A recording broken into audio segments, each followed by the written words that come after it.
From WFRV TV Local 5, your local election headquarters. This is Newsmaker Sunday with your host, Tom Zaleski. Good morning. Welcome to Newsmaker Sunday. I'm Tom Zaleski. Two candidates are vying for the seat in the State Assembly, which represents a portion of Green Bay. Drew Kirsteatter and Kristina Shelton are running for the State Assembly District 90 seat.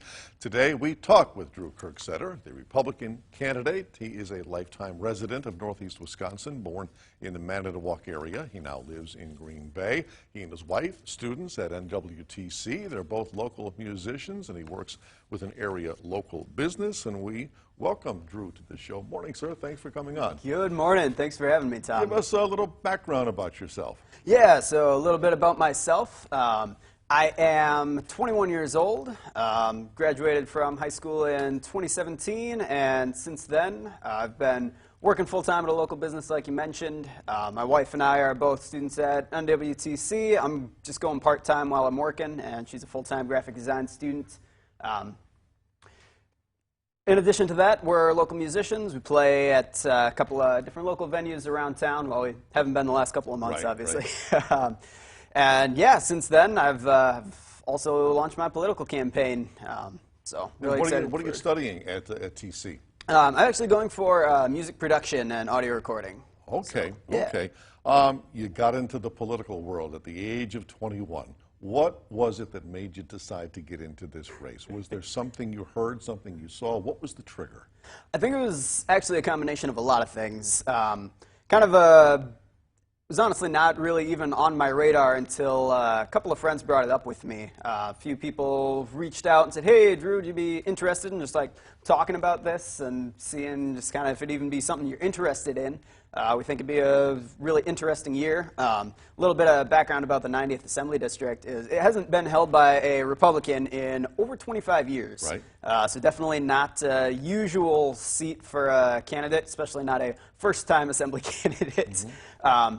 But given the presidential year and kind of how that's going to sway the election, plus a bunch of the drama that happened between the two Democratic candidates before the primary leading up to this, we thought it might be a little bit of an interesting year, maybe have an opportunity to get someone new in there and at least take a shot at it and see how it goes, right? Mm-hmm. Another thing that kind of led me to it was I'm newly married. My wife and I just celebrated our one-year anniversary a couple of weeks ago. Don't have any kids yet, but we're thinking about it, and we thought, this would be a really good time to try to do some positive good and really do our best to make Wisconsin the best place it can be to raise a family and do business. Do you have any issues that are top of mind? I like to think about small business is obviously a big passion of mine. Obviously with music and working for a small business, and my wife is actually running a small business out of our home. So that's really something we're passionate about, and I know it's something that's really important to a lot of voters in the 90th as well. Another thing I'm really kind of focused on is education and making sure that we are giving our students the very best we can, setting them up for the future. You call yourself a constitutional conservative. What is a constitutional conservative in your mind? In my mind, a constitutional conservative would be somebody who just looks at the Constitution and kind of uses that as the foundation of kind of where we go from here. And obviously it's an imperfect document and there's a process to amend it, but I think as long as we're basing ourselves in something that's very consistent, that gives us all a very equal platform to move off of. Now, as you well know, in Madison right now, state government, it is divided. You've got a Republican legislature controlled by the Republicans, the governor's mansion run by a Democrat at the current time. There seems to be gridlock. They are at loggerheads right now. How, if you were elected, would you help to ease that tension down there? I think one thing that's really going to help with that is just having open and honest conversations, right? And recognizing that at the end of the day, largely we all want very similar things. We just have very different ideas about how to get there or what that should look like. For example, we all, I'd say I don't think there's really anybody in the state of Wisconsin who is against the ideas of peace, equality, opportunity. I think these are all things that are really important to us, and I think at the heart of a lot of these really divisive issues that we struggle with, It's usually one of those things or a combination thereof. So I think recognizing that common foundation and saying, you know, at the heart of this, you and I are not that different. We are not as diametrically opposed as a lot of people would maybe like us to think we are. So just being able to be open about that and reach across the aisle and say, hey, we've got the same motivations here. Let's try to come together over this and say, maybe we disagree on the little details and maybe we disagree about some big details, but let's at least let's have a conversation and let's work together about moving this forward. We are all battling this coronavirus right now. You are against the statewide mask mandate. I am. Tell us why. You know, I think if you look at the data, especially guidelines coming out of the CDC even, and a lot of the other kind of leading experts in this field, and Dr. Fauci even admitted it back a couple of months ago, it really doesn't seem like masks help all that much. And now we've very suddenly changed our tune, but for a very significant amount of time, that was kind of the general impression: is wear a mask if you're sick. It might help you slow the spread a little bit, but as far as the actual effectiveness, there doesn't seem like there's a whole lot there to really back that up. They say they're kind of based in science, but I'm not seeing a whole lot of that science. I think another major issue that I've had is, regardless of the health side of things, maybe masks help, maybe they don't. There's a lot of evidence out there, but ultimately we just want to do what's best, right? But I think in addition to that, another thing we're seeing, I mentioned I'm a constitutional conservative. I think the power being used to make that mandate is not really there from a governmental perspective. And now we're seeing things like this lawsuit that just came up recently over that. I think a number of times throughout this whole process, Governor Evers has really abused the powers that he has in trying to extend his emergency order a couple of months back and delay elections, now this mask mandate.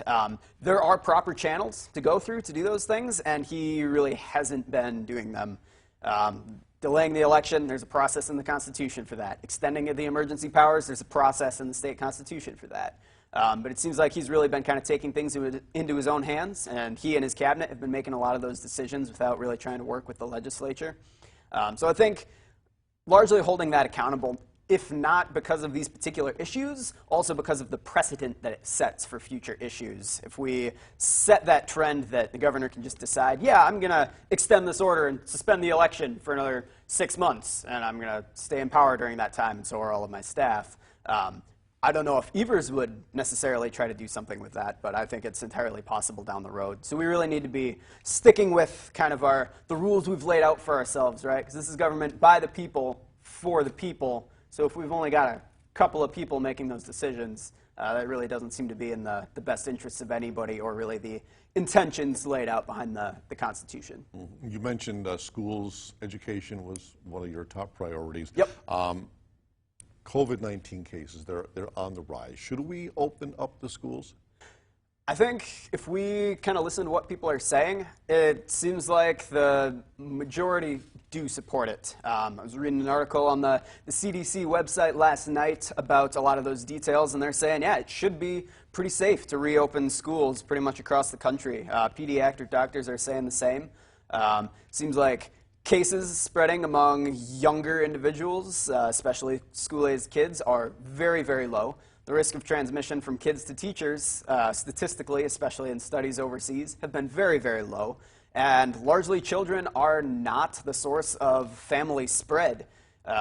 We're seeing that's a lot more coming from the workplace, coming from older members of the family, especially higher risk individuals. So looking at the data and looking at what pediatric doctors are saying, it really sounds like it should be safe to reopen the schools. Also, I've been out talking to a lot of voters, and the overwhelming consensus there is that we really should be reopening, both because of just the parents' schedules. They're still working full time. They still have to put food on the table somehow, and it's going to be really difficult for them to try to adapt their entire schedules around now having their kids home all the time and not having an option as far as childcare. And also, if we're just looking at the development of kids and their education as it progresses, reading studies, over the summer break, a lot of kids lose a very large percentage of what they learned the previous year as far as reading and math skills. It's can be between 30 and 50% in certain areas. So now if we are slowing down learning by putting it in a very different format that we're not accustomed to, it's entirely possible that just coming off of that summer break, along with how our school year ended last year, I think it's a very realistic possibility that these kids could be set back quite a ways for their education moving forward. We continue with Drew Kirsteatter right after this, so please stay with us.